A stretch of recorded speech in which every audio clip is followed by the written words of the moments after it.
In a residential neighborhood in the suburbs of Hartford, Connecticut, stood Rachel Thompson's house. She had been living alone in this quiet town for years.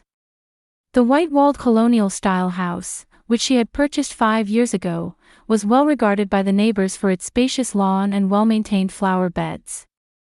Rachel's mother, Victoria, was a former university professor and a well-known figure in the area.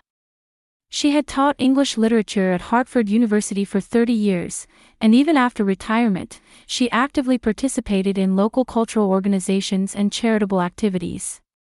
Victoria's house was located in an upscale residential area about 15 minutes by car from Rachel's home, and the imposing stone building spoke to the Thompson family's social status. Victoria had raised 3 daughters.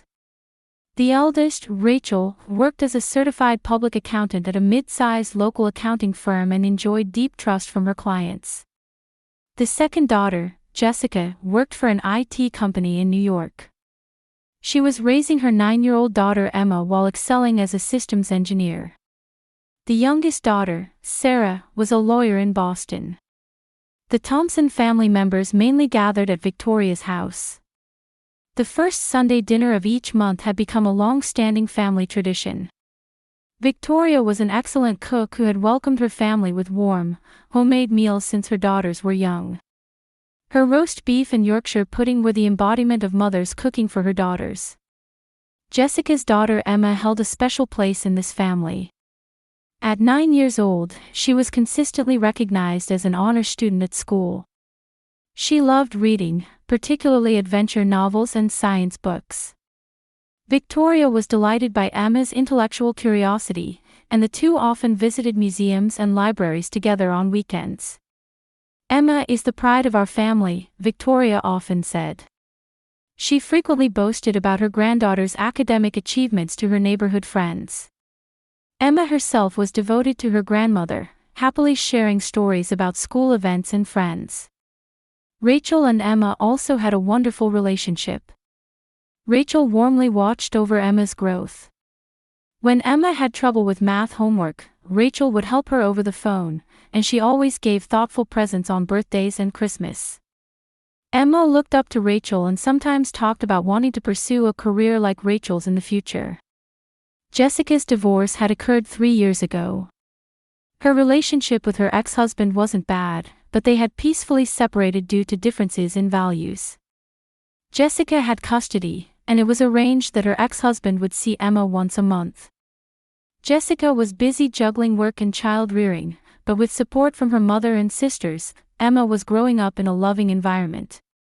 The Thompson family members each lived fulfilling lives while cherishing their family bonds. Thanks to Victoria's influence as an educator, family conversations were intellectual and warm. Sometimes they discussed current events, and other times they all consulted together about Emma's school life. Rachel was devoted to her work every day, but she treasured time with her family above all else. She felt no pressure from her family about choosing to remain single. Rather, she felt reassured by having a family that supported her way of living authentically. At the end of September, Rachel received a call from Jessica on her cell phone. It was just after 6 in the evening, right when Rachel had just returned home from the accounting office. "Rachel, do you have time now?" There was a slight tension in Jessica's voice. "Of course. What's wrong?" Rachel answered while making coffee in the kitchen. "Actually, this is sudden, but I need to go on a business trip to Singapore next week. It's a new project, and I absolutely have to go." Rachel stopped what she was doing. It wasn't unusual for Jessica to go on overseas business trips, but Singapore would mean a considerably long assignment. "So, about Emma," Jessica continued. "Could you watch her for about a week? She has school, and our usual babysitter isn't available." Rachel answered immediately. "Of course. I'd be delighted to watch her. I'm looking forward to spending a whole week with Emma." Jessica's sigh of relief could be heard over the phone. "Thank you so much. I consulted with Mom too, but your house is closer to Emma's school, and the weekday drop-offs and pickups would be easier." "That's right. Don't worry. Emma is special to me. I'll make sure it's a wonderful week. That evening, Rachel called her mother Victoria. Victoria was also thrilled to hear about watching her granddaughter. How wonderful. I'll help too. We'll make Emma's favorite foods. And I can help with her homework too. Victoria's voice was buoyant. Thank you, Mom. But don't overdo it. I'll adjust my work schedule and try to come home as early as possible. What are you talking about? There's nothing strenuous about looking after my granddaughter. Besides, Emma is such a good child and doesn't require much care. The next evening, Jessica came to Rachel's house with Emma. Emma was dragging a small suitcase behind her, her eyes sparkling with excitement. "Aunt Rachel. I'm so excited that I get to stay over for a whole week," Emma said, jumping up and down at the front door. "I'm excited too, Emma. Let's have lots of fun together." Rachel hugged Emma. Jessica efficiently organized Emma's belongings while giving Rachel detailed instructions. She needs to be at school by 8:15. You don't need to make lunch, the school lunch is fine. And if she has any trouble with her math homework, could you help her as usual? Leave it to me. I'll help with anything regarding Emma's studies. Emma was thrilled to see the guest room that had been prepared as her own room. Rachel had bought new pink bedding that Emma loved the day before and had also prepared a small study desk. Wow, how lovely. It's like a princess's room. Emma ran around the room. That evening, the three of them had dinner together. Rachel made hamburgers and fries, Emma's favorites, and had also prepared chocolate cake for dessert. "Mom, tomorrow it'll just be me and Aunt Rachel," Emma said with a slightly lonely tone. Jessica took Emma's hand. "That's right. But have fun with your aunt. And Grandma will visit sometimes too, so you won't be lonely, will you?" "Yes, I'll be fine. Aunt Rachel is kind and she's a good cook too." The next morning, they saw Jessica off at Bradley International Airport. Emma was a little tearful at first but quickly regained her natural cheerfulness. "A week will go by in no time. By the time Mom comes back, you'll surely have lots of stories to tell," Rachel said, putting her arm around Emma's shoulder. "That's right. I'm looking forward to the week with Aunt Rachel." On the way home, Rachel mentally organized her work schedule. She had postponed several important meetings and concentrated client consultations in the afternoon so she could take Emma to school each morning and pick her up early in the evening. The first few days went really smoothly. Emma woke up properly in the morning and ate breakfast well. When she came home from school, she finished her homework and spent the evening watching TV or reading books with Rachel. Victoria also showed up daily as promised.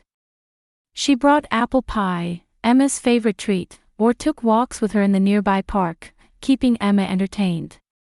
Emma is really such a good child. It's rare to find a child who requires so little care, Victoria told Rachel. Jessica's child rearing is wonderful. Rachel agreed completely. Emma could take care of herself and was remarkably mature for her age. She slept alone at night and woke up at the designated time in the morning. On the second night, Emma happily told Rachel about what happened at school. "I had a math test today. I got 100 points. The teacher praised me a lot too." "That's wonderful, Emma. Let's report to Grandma too." "Yes. Grandma will surely be pleased." Rachel felt proud of this bright niece once again. Emma was not only academically excellent but also thoughtful and an intelligent child who understood adult conversations well. Everything was proceeding perfectly until the morning of the third day. Rachel had even made weekend plans. She was planning to take Emma to the zoo and then to see a movie. Jessica was calling daily, and her business trip seemed to be going smoothly too. On the fourth morning, Rachel woke up at 6:30 as usual. As she was making coffee and about to start preparing Emma's breakfast, she heard soft sobbing coming from the guest room. "Emma. What's wrong?" Rachel hurried toward the room. Emma was sitting curled up on the bed, pressing both hands to her mouth. Tears were streaming down her cheeks. "My tooth hurts," Emma's voice was trembling. "It's all wobbly and feels really strange." Rachel sat next to Emma and gently put her arm around her shoulder. "It's okay, Emma. Which tooth hurts? Can you show me?" Emma hesitantly opened her mouth. When Rachel looked, one of the upper front teeth was clearly loose. However, this wasn't just a normal baby tooth coming out. Emma's front teeth should have already changed to permanent teeth. "Emma, how long has this tooth been hurting?" "It didn't hurt at all last night. But when I woke up this morning, it suddenly became strange." Emma started crying again. Rachel tried to stay calm, but anxiety was growing in her heart. Permanent teeth don't become loose this easily. There must be some serious problem. "Let's give you some pain medication and contact a dentist right away." Rachel stood up. At breakfast time, Emma could hardly eat anything due to the pain. She gave up after just a few spoonfuls of the oatmeal Rachel had prepared. "Auntie, what about school?" Emma asked worriedly. "You're staying home from school today. Seeing the dentist comes first." Rachel called her regular dental office. The receptionist initially said, "We can't get you an appointment until next week," but when Rachel explained the situation, they were able to see her urgently that morning. In the car on the way to the dental office, Emma suddenly cried out softly. "Auntie, my tooth fell out." Rachel hastily pulled the car over to the side of the road. There was indeed a front tooth in Emma's palm. There was no blood, but the root portion of the extracted tooth looked abnormally short. "It's okay, Emma. We'll be at the dentist's office soon." Rachel tried to hide her own distress. When they arrived at Clifford Dental Office, a nurse immediately guided Emma to the examination room. Dr. Clifford was an experienced dentist in his 60s with a good reputation in the area. "Let me take a look." Dr. Clifford spoke to Emma in a gentle voice. When Emma opened her mouth, the doctor's expression changed. He used a small light to examine the inside of her mouth thoroughly and carefully observed the extracted tooth. "How are the other teeth? Do you have any pain or discomfort?" Emma nodded. "I think the bottom teeth are a little loose too." The doctor continued his detailed examination. Meanwhile, Rachel waited in the corner of the examination room, clenching her hands. It was clear that there was some serious problem. "Let's take X-rays right away," the doctor instructed the nurse. After the X-rays were taken, Dr. Clifford began examining the developed photographs intently.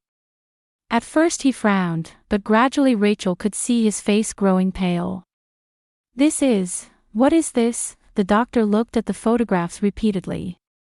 "Doctor, is there some problem?" Rachel couldn't hide her anxiety. Dr. Clifford turned toward Rachel with a grave expression. "Miss Thompson, please call the police immediately." "Police? Why?" Rachel was confused. "Emma's tooth roots are dissolving at an abnormal rate. This doesn't happen naturally. These are symptoms of poisoning by some chemical substance." Rachel's mind went blank. Poisoning? But Emma has been living normally. Nothing special. "I'm sorry, but these are clearly symptoms from a toxic substance. It's highly likely she's been ingesting it continuously." The doctor's voice was heavy. "Blood tests are needed immediately. And this must be reported to the police." Emma heard the adult's serious conversation and began crying again. "Auntie, am I going to die?" Rachel hugged Emma. "It's okay, Emma. You'll surely be fine. The doctors will help you." However, Rachel herself was in a panic. Poison? Who? Why? The only thing she could think of was what Emma had consumed during these 3 days. Breakfast, lunch, dinner, and the sweets Victoria had brought. Doctor, what specifically is this poison? Detailed analysis is needed, but judging from the pattern of root dissolution, it's likely a heavy metal. Something like thallium or arsenic. Rachel shuddered. How had such a terrible poison gotten into Emma's body? In the afternoon, another of Emma's bottom teeth fell out. And by evening, yet another tooth began to wobble. Rachel stayed with Emma at the hospital while waiting for the police to arrive. The blood test results wouldn't be available until the next day, but the doctors had already begun detoxification treatment. Emma received an IV drip while looking anxiously at Rachel. "Auntie, did you contact Mom?" "Not yet. But I'll contact her soon," Rachel lied.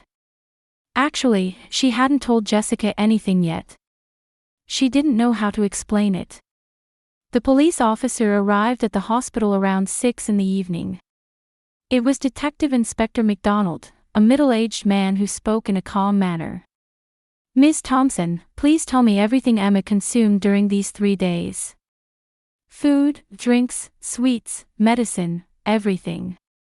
Rachel explained in detail while tracing her memory.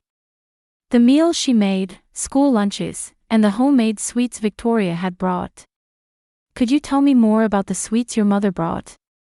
"My mother baked apple pie that Emma loves. And homemade cookies too." Emma was very happy and ate them. The inspector nodded while taking notes. "Did only Emma eat those sweets? Or did you eat them too?" Rachel thought about it. "I hardly ate any. I was on a diet. I think Emma ate most of them." The next morning, the blood test results came in. Rachel heard the results from Detective Inspector MacDonald in the hospital corridor. Emma was receiving IV treatment in the adjoining hospital room. "It's thallium," the inspector's voice was heavy. High concentrations of thallium were detected in Emma's blood. Not a lethal dose, but there are traces of continuous ingestion. Rachel leaned against the wall. Thallium. A deadly poison once used as rat poison. How long do you think she's been ingesting it? Judging from the blood concentration, at least a week, probably longer. It appears she was made to ingest small amounts regularly. Lightning struck Rachel's mind. A week or more ago. That meant it had started before she began watching Emma. "We need to question all related parties immediately. We'll conduct a house search of your mother's residence," the inspector continued. That afternoon, a police investigation team entered Victoria's house. Rachel was also asked to accompany them. Telling her mother that she was under suspicion was the most painful moment for Rachel. Victoria initially couldn't understand the situation. Emma was poisoned. That's impossible. A poison called thallium was detected. The police say they need to investigate thoroughly. Victoria's face went pale. Thallium. Where would anyone get such a thing? The search began in the kitchen. The police forensics team took samples of everything from seasonings to preserved foods to cleaning supplies. Rachel stood next to her mother, watching the unbelievable scene. 2 hours later, one of the investigators came out of the study. He was carrying a small bottle and an old diary. "Inspector, this." When Detective Inspector MacDonald received the bottle, he checked the label. "Thallium compound. It says, for research use." Rachel looked at her mother with disbelief. "Mom, why do you have this?" Victoria remained silent. Her expression no longer showed surprise but a kind of resignation, as if she had given up. "And this diary," the investigator handed the diary to the inspector. The inspector opened the diary and began reading recent entries. Rachel could also see the contents from beside him. What was written there completely overturned Rachel's worldview. September 15th, Emma's homeroom teacher called. She said recently Emma lacks concentration and often daydreams during class. Could that child possibly be showing signs of developmental disorders? September 20th. I observed Emma closely. Indeed, her reactions are duller than before. Compared to children her age, there's clearly a difference. The Thompson bloodline cannot have such defects. September 25th. I've made my decision. I'm sorry for Emma, but an imperfect child cannot become the heir to the Thompson family. For the honor of the family and for society, appropriate measures must be taken. Rachel felt nauseous as she read through the diary. She couldn't believe these were words written by her mother. October 1st, successfully obtained thallium. Professor Howard, a colleague from my university days who's now at a chemical research institute, gave it to me under the pretense of research purposes. If I mix small amounts into homemade sweets, it will look like a natural illness. October 3rd. First administration. Mixed it into apple pie and had Emma eat it. So far, no apparent external changes. It will take time for effects to appear. The inspector paused reading and looked at Victoria. Miss Thompson, did you write this? After a long silence, Victoria nodded slightly. Yes. Rachel grabbed her mother's arm. Mom, why? Emma is your granddaughter. Your beloved granddaughter, isn't she? Victoria looked at her daughter. In those eyes dwelled a conviction that could be called madness.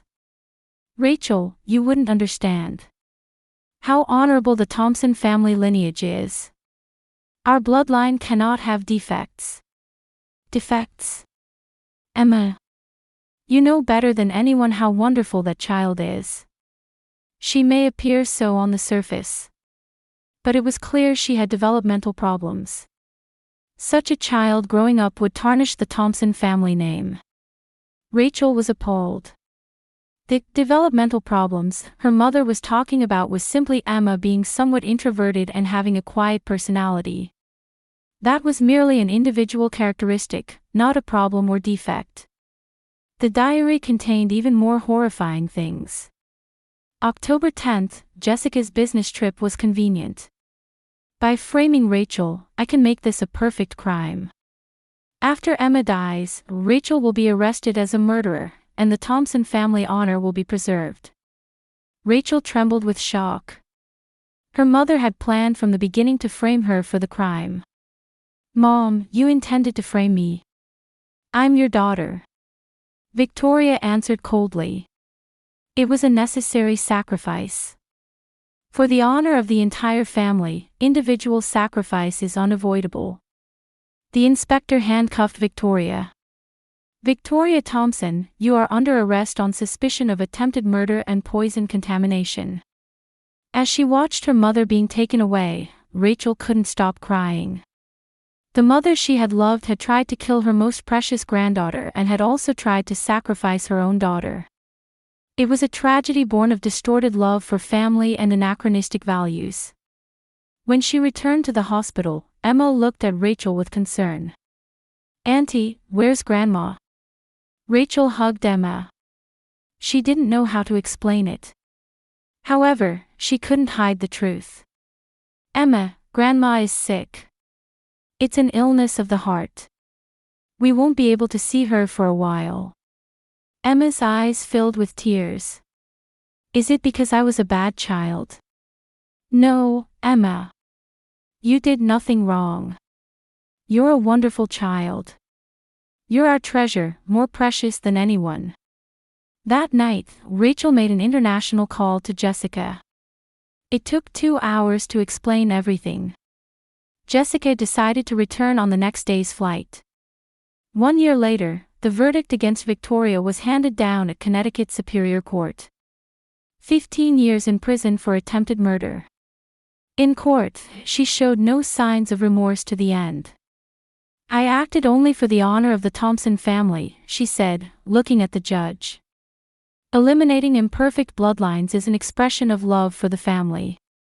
Rachel, sitting in the gallery, felt deep sadness as she listened to her mother's words. The mother she had once respected had become a different person entirely. After the verdict, Rachel and Jessica decided to completely cut ties with their mother. Victoria's house was sold, and the proceeds were held in trust for Emma's medical expenses and future educational funds. Emma's recovery went smoothly. The detoxification treatment completely removed the thallium from her body, and the lost teeth were beautifully restored through careful treatment by a pediatric dental specialist. No physical aftereffects remained. However, the emotional wounds were deep. Emma had to face complex feelings about her grandmother for a long time.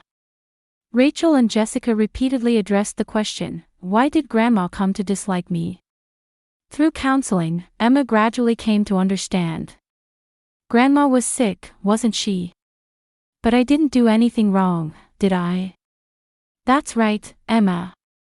You're perfect just as you are, Jessica hugged her daughter. Jessica decided to change jobs. To spend more time with Emma, she moved to a small local IT company. Her salary decreased, but her time with family increased many times over. Rachel also reconsidered her life. Emma's incident made her think deeply about what was truly important. She changed from a work-centered life to one that prioritized family relationships above all. The three of them began creating new traditions. They always spent Sundays together, starting the day with breakfast where Rachel made pancakes.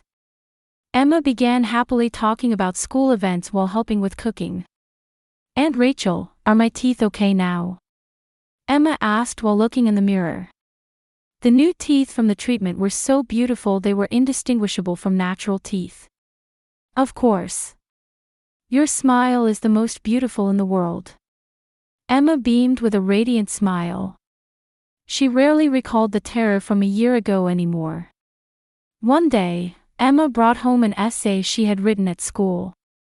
The theme was my family. My family is Mom and Aunt Rachel. Grandma used to be there too, but she isn't now. But having Mom and Auntie is enough. They both love me very much, and I love this family too. I think family isn't just about blood relations, but the feeling of caring for each other is most important. Rachel couldn't stop crying as she read that essay.